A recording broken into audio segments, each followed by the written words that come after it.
วัสดีค่ะก็กลับมาช่องรักสุขภาพอีกแล้วนะคะช่องของคนรักสุขภาพค่ะวันนี้เอา5เมนูนะคะจากอกไก่กันนะคะเป็นเมนูคลีโตจีนิกนะคะสำหรับคนลดน้ำหนักทำง่ายประหยัดเงินค่ะเราไปเริ่มเมนูแรกกันเลยจ้ามาเริ่มกันเลยนะคะเราจะตัดขึ้นช่ายกันก่อนอันนี้เราสามารถเอาไปปลูกได้นะคะเราจะตัดหั่นเป็นท่อนๆนะคะเตรียมไว้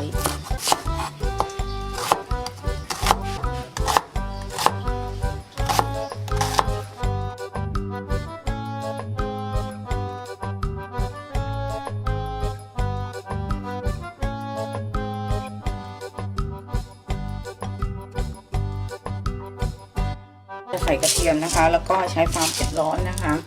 ของนะคะพริกไทยนะคะดอกเกลือนิดนึงนะคะค่ะขั้นตอนแรกนะคะเราก็จะใช้นะคะน้ำมันมะกอกค่ะเรานะคะ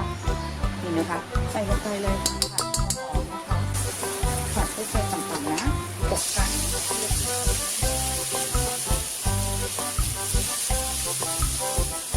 ผัดพอไก่สุกนะซึ่งอกไก่เนี่ยนะคะมันจะสุกไวมากๆเป็นโปรตีนที่มีราคาไม่แพงนะคะหอยคีโตค่ะคือว่าคีโตอีกนิดนึงนะคะและสุดท้ายเลยค่ะน้ำซุปนะคะวิธีทำเป็นอยู่ใต้คลิปนะคะจะช่วยให้อาหารคีโตเราอร่อยขึ้นนะคะเราต้องตุ๋นเป็นเวลานานเลยนะคะที่น้ำซุปเนี่ยเล่นไฟใหญ่นะคะหลังจากนั้นใส่หัวหอมใหญ่นะคะที่หั่นเอาไว้นะคะ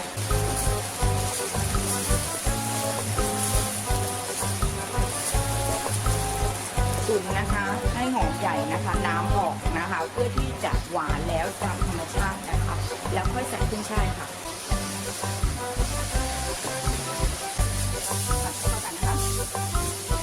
แก๊สนะคะเดี๋ยวเราจะเสิร์ฟกันค่ะง่ายๆที่ทุกคนก็ทำได้นะคะและที่สำคัญนะคะช่วยเร่งการเผาผลาญด้วยนะคะให้เราบุบกระเทียมก่อนค่ะ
ค่ะเราจะเสิร์ฟกันนะคะ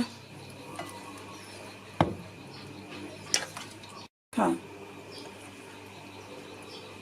นะคะให้เราเตรียมอกไก่ซึ่งวิธีทำอยู่ใต้คลิปนี้นะคะลูกชิ้นนะคะในส่วนของอกไก่นะคะลูกชิ้นอกไก่อยู่ใต้คลิปนี้นะคะและเตรียมในส่วนของผักกันค่ะซึ่งวันนี้แอดมินเลือกใช้กะหล่ำปีแครอทและต้นหอมนะคะเพื่อแต่งความสวยงามให้จานและให้ความหวานจากน้ำธรรมชาติเลยนะคะโดยเราจะใช้น้ำซุป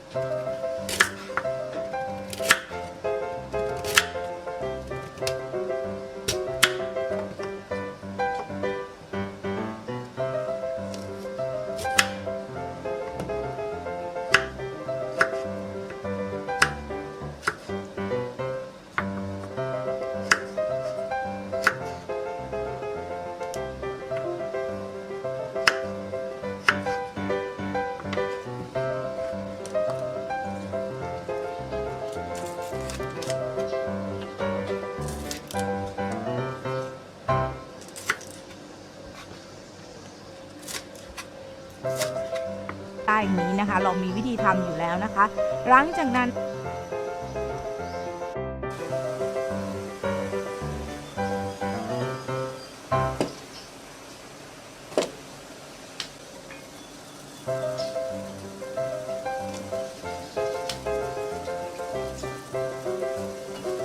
ค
ให้เราปรุงรสตามชอบเลยค่ะโดยเราจะเลือกใช้นะคะน้ำปลาโรโซเดียมนะคะและซีอิ๊วขาวโรโซเดียมเป็นตัวชูรสนะคะนั่นเองค่ะซึ่งบอกเลยว่าอร่อยมากนะคะกินร้อนๆโดยไม่ต้องทานกับข้าวในมื้อเย็นก็ได้นะคะ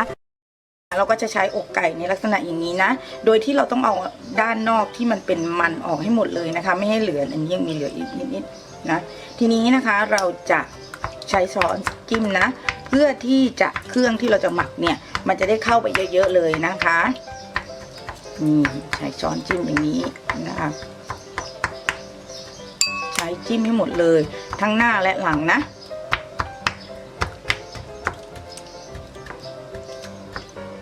เดี๋ยวเราไปดูวิธีทำกันต่อนะ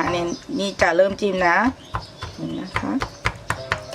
จิ้มจนหมดเลยสูตรนี้นะคะจะฉ่ำนมนะคะแล้วก็ที่สำคัญเนื้อไม่แห้งนะคะหลายคนเจอปัญหานะเนื้อแห้งนะคะแต่สูตรนี้บอกเลยเนื้อไม่แห้งทีนี้ขั้นตอนต่อไปนะคะให้เราใส่ภาชนะลงภาชนะอย่างนี้เนาะไก่ใส่นมนะคะ2 ถ้วยตวงและนะคะเกลือสีชมพูนะคะ1 หยิบมือ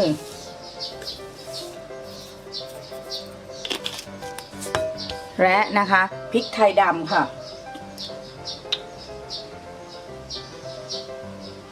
ตามชอบเลยนะอันนี้น้ำมันหอยโลโซเดียมนะคะ1 ช้อนโต๊ะซีอิ๊วขาวโลโซเดียม1 ช้อนโต๊ะนะคะหมักทุกอย่างให้เข้ากันนะคะอาจจะใช้มือนิดนึงนะอันนี้ล้างสะอาดแล้วนะบางคนก็ใช้ถุงมือก็ได้นะอันนี้กินกันเองก็ไม่ได้อะไรมากมายนะคะ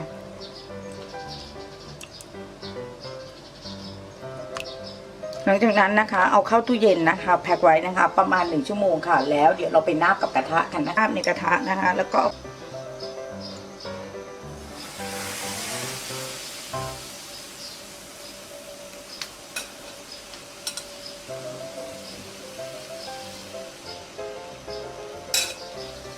จะเอาฝาปิดไว้นะคะแล้วก็ใช้ไฟค่อนข้างต่ำนะคะนาบไว้อย่างนี้นะคะค่ะทีนี้นะคะเราก็จะเห็นว่าไก่เป็นอย่างนี้แล้วเนาะเราก็พลิกนะคะอีกด้านหนึ่งเลยค่ะ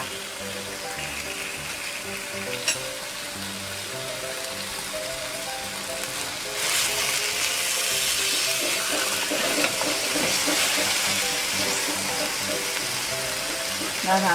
พริกนะคะและระหว่างนี้นะคะเราก็เอาแครอทนะคะรวมถึงฟักทองนะคะใส่ลงไปในกระทะนะคะเพื่อให้มันทานคู่กัน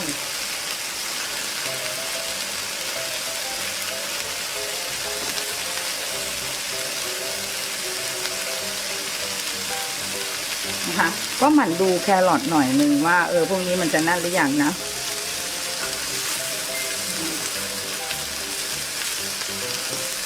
มันก็จะได้ฉ่ำๆแบบนี้นะคะเดี๋ยวเราจัดเสิร์ฟกันค่ะก็จบไปแล้วนะคะสำหรับอกไว้ค่ะก็ประมาณ1 ช้อนชานะคะหรือ1 ช้อนโต๊ะก็ได้เนาะแล้วแต่นะคะหมักทิ้งไว้เลยนะคะประมาณครึ่งชั่วโมงนะคะเป็นอย่างต่ำนะประมาณนะคะนิดเดียวเกลี่ยน้ำมันให้ทั่วนะคะแล้วเดี๋ยวเราก็จะผัดกันแล้วนะคะนี่เราก็จะใส่นะคะในส่วนของพริกและก็กระเทียมที่ตำไว้นะคะจะเข้าเนื้อละอย่างเงี้ยมันจะหอมแล้วก็อร่อยนะคะโดยไม่ต้องปรุงรสเยอะเลยยิ่งปรุงรสเยอะมันจะไม่ค่อยดีนะคะผัดให้เข้ากันค่ะ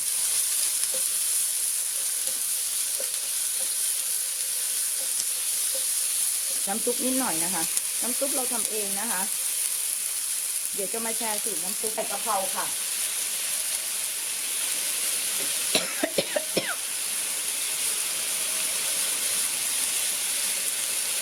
ง่ายไหมคะกับอาหารคลีนนะคะง่ายมากเดี๋ยวเราจะใส่กระเพรานะคะแล้วก็ปิดฝาทิ้งไว้นิดนึงรอไก่สุกนะคะแล้วก็ชิมรสตามชอบนะคะซึ่งบางคนเนี่ยแทบไม่ได้ชิมเลยนะเพราะว่าเขามีความรู้สึกว่ามันอร่อยอยู่แล้ว